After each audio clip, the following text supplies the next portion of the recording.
जब हम लोगों ने सर्वदलीय बैठक जो है सर्वदलीय जो गए थे हम लोग प्रधानमंत्री जी से मिलने के लिए, तो उसमें बीजेपी भी शामिल थी। वो भी चाह रही थी कि जातीय जनगणना हो। उनके द्वारा वो तरह तरह से इसके खिलाफ कोर्ट में दलीलें पेश करवा रहे थे। वो मतलब चाह रहे थे वो किसी तरीके से जातीय जनगणना ना हो बिहार में। बावजूद इसके आज ये फैसला निश्चित रूप से कोर्ट ने बिहार की जनता के पक्ष में दिया है, तो ये जीत बिहार की जनता की। विरोधी जो है ना, इतने विरोधाभास में चल रहे हैं, वो अपने स्वार्थ की राजनीति में उन्हें किसी की परवाह नहीं है। आप महंगाई, रोजगार, चाहे मेडिकल सुविधाएं हों या महिलाओं की सुरक्षा, अस्मिता, जिस तरीके से पूरे देश में सब देख रहे हैं, मतलब क्या स्थिति है। अपने ही कार्यकर्ता के मौत पे वो राजनीति कर रहे थे। कितनी शर्मसार बात है। कम से कम इतनी संवेदना तो आपको होनी चाहिए ना उस व्यक्ति के लिए या उस कार्यकर्ता के लिए जो आपके लिए काम कर रहे हैं, और आप उनकी मौत का तमाशा बना दिया आपने सिर्फ राजनीति लाभ लेने के लिए। नमस्कार, आप देख रहे हैं द बिहार टॉप। मैं रत्नेश पांडे। जातीय जनगणना को लेकर के देखिए पटना हाईकोर्ट ने बड़ा फैसला सुना दिया है। पटना हाईकोर्ट की तरफ से जातीय जनगणना अब बिहार में कराया जाएगा, ऐसा फैसला सुनाया गया। पिछले कई महीनों से, एक महीने से लगातार जातीय जनगणना की चर्चा खूब चल रही थी। जनवरी में शुरू हुई जातीय जनगणना, मार्च आते आते तक रुक गई। उसके बाद कोर्ट में मामला चला गया और देखिए आज जो है हाई कोर्ट ने सरकार के पक्ष में फैसला सुनाया है। हमारे साथ बातचीत करने के लिए सारिका पासवान मैम हैं, इनसे बातचीत करेंगे। क्या कहेंगी, पक्ष में आ गया आप लोगों के जातीय जनगणना का? देखिए, ये किसी पार्टी के पक्ष में नहीं, ये बिहार की जनता के पक्ष में है। हालांकि ये जातीय जनगणना तो पूरे देश लेवल पे होना चाहिए, केंद्र से होना चाहिए, लेकिन ठीक है, केंद्र सरकार ने कहा हमें ऐतराज़ नहीं है, अगर राज्य चाहे तो अपने खर्चे पे करा सकती है। और माननीय मुख्यमंत्री जी ने ये पहल करते हुए उन्होंने ये ऐलान किया कि बिहार जो है वो अपने खर्चे पे जातीय जनगणना कराएगी।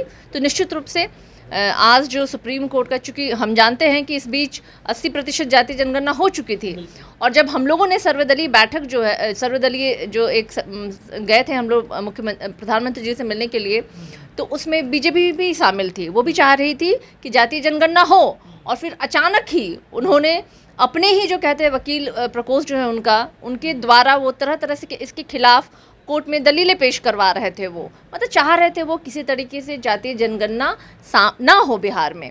बावजूद इसके आज ये फैसला निश्चित रूप से कोर्ट ने बिहार की जनता के पक्ष में दिया है, तो ये जीत बिहार की जनता की है। पहल तेजस्वी यादव जी की तरफ से ही की गई, इसलिए हमने कहा कि आप लोगों के पक्ष में आ गया। देखिए, राष्ट्रीय जनता दल जो है वो सिर्फ गरीब और गुरबा नहीं, समाज के पिछले पैदान पे ही सिर्फ खड़े हुए व्यक्ति नहीं है। मुझे लगता है कि हर एक व्यक्ति के बारे में सोचते हैं, खासकर हमारे नेता तेजस्वी यादव जी, जिन्होंने कहा भी पार्टी के संदर्भ में कि ये पार्टी जो है किसी जाति और विशेष की नहीं, A to Z की है। और ये हमेशा उन्होंने कहा ही नहीं है, इस पर उन्होंने अमल भी किया है और किया भी है उन्होंने। और लगातार उनकी ये कोशिश रही है कि हमारे समाज में जो पिछले पैदान पे खड़ा वो व्यक्ति आज भी जो मुख्य धारा से कहीं ना कहीं बाहर है, उसे मुख्य धारा में लाया जाए। और बताइए, सरकार की योजनाएं बनती किन के लिए है? बनती तो आखिर उन्हीं लोगों के लिए जो आज भी कहीं ना कहीं समाज में आज मुख्य धारा में नहीं है। तो जब जातीय जनगणना का एक सही जो है आंकड़ा सरकार के पास होगी, तो जो सरकारी जो योजनाएं हैं वो उन तक पहुंचाई जाएगी, और या उनका उस तरह से बनाया जा सकता है कि किस तरीके के कार्यक्रम बनाया जाए ताकि इस समाज को या इस जाति के लोगों को हम मुख्य धारा में ला सके। तो मुझे नहीं लगता है कि क्यों इससे लोगों को ऐतराज़ हो रहा था। ये तो बहुत ही पॉजिटिव बात है कि आज कोर्ट ने भी इसके संदर्भ में पक्ष में फैसला लिया। तो मुझे लगता है कि ये हमारी, आपकी, हम सब की जीत है। ये विरोधियों को बार बार हार का सामना करना पड़ा है, कई तरह के आरोप लग रहे हैं, बार बार वो बैकफुट पर चले जा रहे हैं, क्या कहेंगे? देखिए, विरोधी जो है ना, इतने विरोधाभास में चल रहे हैं, वो अपने स्वार्थ की राजनीति में उन्हें किसी की परवाह नहीं है। आप महंगाई, रोजगार, चाहे मेडिकल सुविधाएं हों या महिलाओं की सुरक्षा, अस्मिता, जिस तरीके से पूरे देश में सब देख रहे हैं, मतलब क्या स्थिति है। तो जो कहा करते थे कि बेटी बचाओ बेटी पढ़ाओ, और हमारे यहाँ सबसे ज़्यादा उन्हीं पे प्रहार हो रहा है, जो दलितों को और पिछड़े जातियों को बेवकूफ़ बना के वोट की राजनीति करते हैं और उन पे ही सबसे ज़्यादा वो चाबुक चलाते हैं। तो ये ऐसे लोगों का कहते हैं ना कि एक दिन अंतकाल होता है, और आज उनकी झूठ और फरेब और जुमले का जो है ना वो अंत निकट आ गया है।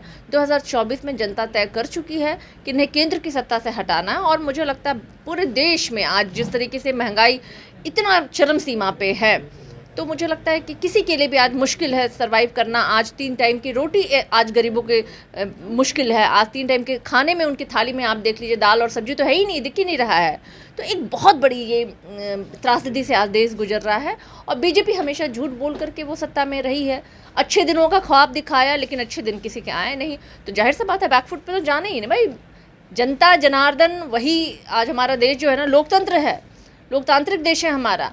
आप जनता से वोट मांगने जाते हैं और उन्हें आप अगर छल करिएगा, कपट कीजिएगा तो जनता तो आपको जवाब देगी ना। इसलिए वो आज बैकफुट पे है। वो अपने झूठ और फरेब की वजह से आज वो बैकफुट पे है। जो लाठी चार्ज हुआ था उस पर भी फैसला आया है, उस पर भी कहीं ना कहीं स्थितियां कुछ ठीक नहीं लग रही हैं। देखिए बीजेपी ने एक तरह से वो एक प्रिटेंड किया, बनाया, वो उस तरह से कहानी बनाने की कोशिश की। अपने ही कार्यकर्ता के मौत पे वो राजनीति कर रहे थे। कितनी शर्मसार बात है। कम से कम इतनी संवेदना तो आपको होनी चाहिए ना उस व्यक्ति के लिए या उस कार्यकर्ता के लिए जो आपके लिए काम कर रहे हैं, और आप उनकी मौत का तमाशा बना दिया आपने सिर्फ राजनीति लाभ लेने के लिए। तो जाहिर सी बात है आपका नेक और नियत जो है वो पूरी जनता देख रही है, आपके कार्यकर्ता भी देख रहे हैं कि आपके कार्यकर्ताओं की क्या सम्मान आपकी पार्टी में है।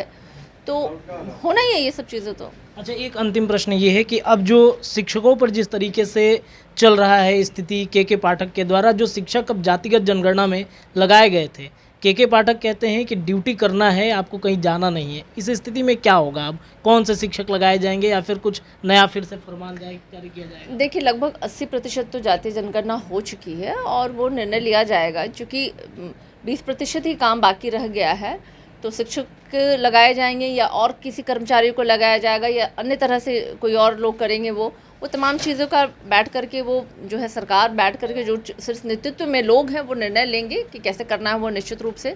लेकिन जो 20% का काम है वो जल्दी होगा और जो 100% जातीय जनगणना जो है बिहार में सामने आएगी, ताकि लोग आज तक जो पिछड़े समाज के लोगों के नाम पे, जो दलितों के नाम पे या उस समाज के नाम पे, उस जाति के नाम पे एक हिंदू बना करके लोगों से वोट बैंक अपना बना कर जिन्होंने रखा और उन तक कभी भी जो सरकारी लाभ नहीं पहुंचने दिया, तो मुझे लगता है कि इस फैसले के बाद उन तक सरकारी लाभ भी पहुंचेगा और उन्हें मुख्य धारा में आने का मौका भी मिलेगा। चलिए, तो मुख्य धारा में उन्हें आने का मौका भी मिलेगा। और आपको बता दें कि जातिगत जनगणना पे जिन लोगों की ज़रूरत थी उनकी बड़ी जीत हुई है, ऐसा सारिका पासवान मैम कह रही हैं। फिलहाल इस खबर में इतना ही। देखते रहिए हमारे चैनल द बिहार टॉप। तमाम खबरें लगातार हम आपको देते रहेंगे। बहुत बहुत धन्यवाद।